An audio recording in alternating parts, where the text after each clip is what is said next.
Welcome to The Explainer. Today, we're breaking down a project that's so massive it promises to transform an entire nation and even redraw the map of global trade.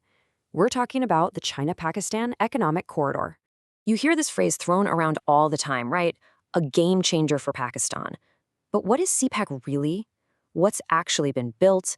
And what kind of challenges is it running into on the ground? Okay, let's dive into it. Think of this as your personal study guide.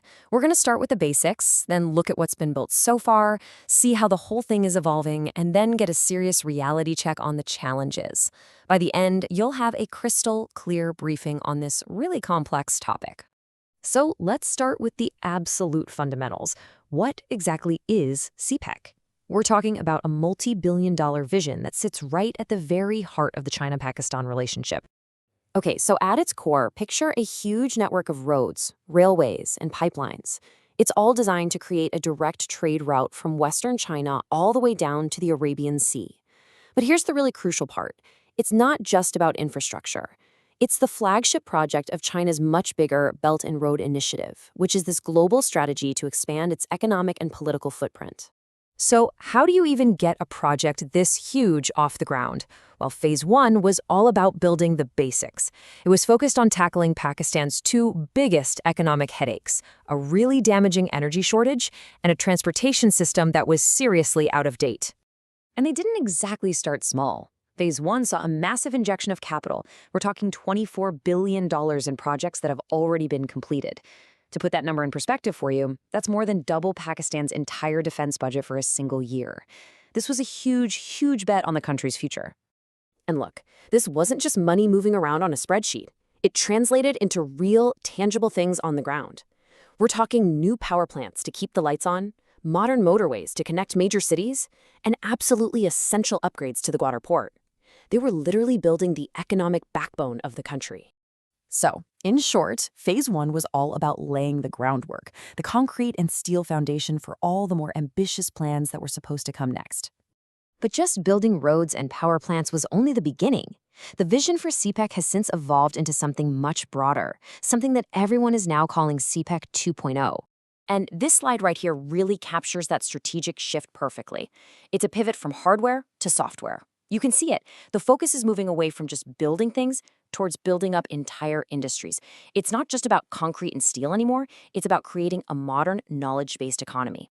This new phase is structured around these 5 new corridors. Each one is designed to target a very specific area of development, from high-tech and innovation all the way to environmental goals. It's a much more specialized and, frankly, sophisticated approach. So, the ultimate goal here is to create a more resilient and diverse economy, one that actually creates good jobs, lifts up local communities, and helps move Pakistan beyond its more traditional industries. But of course, with a project this grand and this ambitious, it's never quite that simple. This is where the grand vision runs headfirst into some significant real-world challenges. And those challenges, as this quote points out, are coming from both inside and outside the country. Externally, CPEC is seen by some as a key piece in China's play for global influence, which has put it squarely in the crosshairs of geopolitical rivals like the United States. Internally, security is a huge, huge issue. Just look at this number for a second. Nearly 10,000 security personnel are needed to protect just over 2,000 Chinese workers, and that's in only one province. After 14 different attacks targeting Chinese nationals since 2021, you can imagine the human and financial cost of just trying to keep the project safe is immense. And on top of that, some of the most critical projects have hit major roadblocks. The crucial ML1 railway upgrade, basically a non-starter so far. The new airport in Gwadar, its opening date has been pushed back so many times it's become, and I'm quoting here, a laughingstock. Even the Gwadar power plant is so tangled in red tape that a Chinese CEO said he was just very puzzled by all of it. And we absolutely cannot forget the human cost in all of this. In places like Gwadar, the very communities that were supposed to be the biggest beneficiaries feel completely left behind. Their traditional way of life, especially for fishing communities, is being threatened by all this large-scale development that they feel they have very little say in. Okay, so that was a lot to take in. Let's pull this all together and summarize everything with a final briefing, just like we promised in your study guide.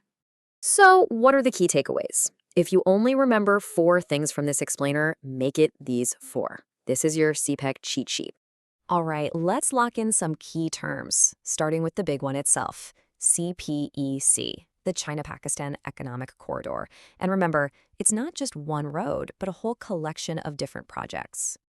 And you really can't understand CPEC without understanding its parent initiative, the BRI, or Belt and Road Initiative.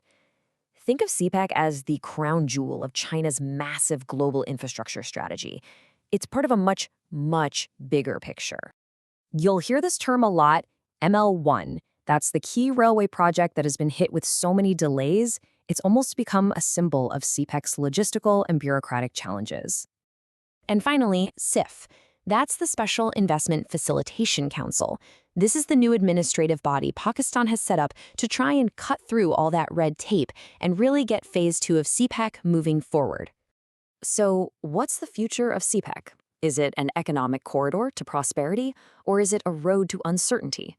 The answer really will depend on whether Pakistan and China can navigate this incredibly complex web of challenges we've discussed today. The final story of CPEC is still being written.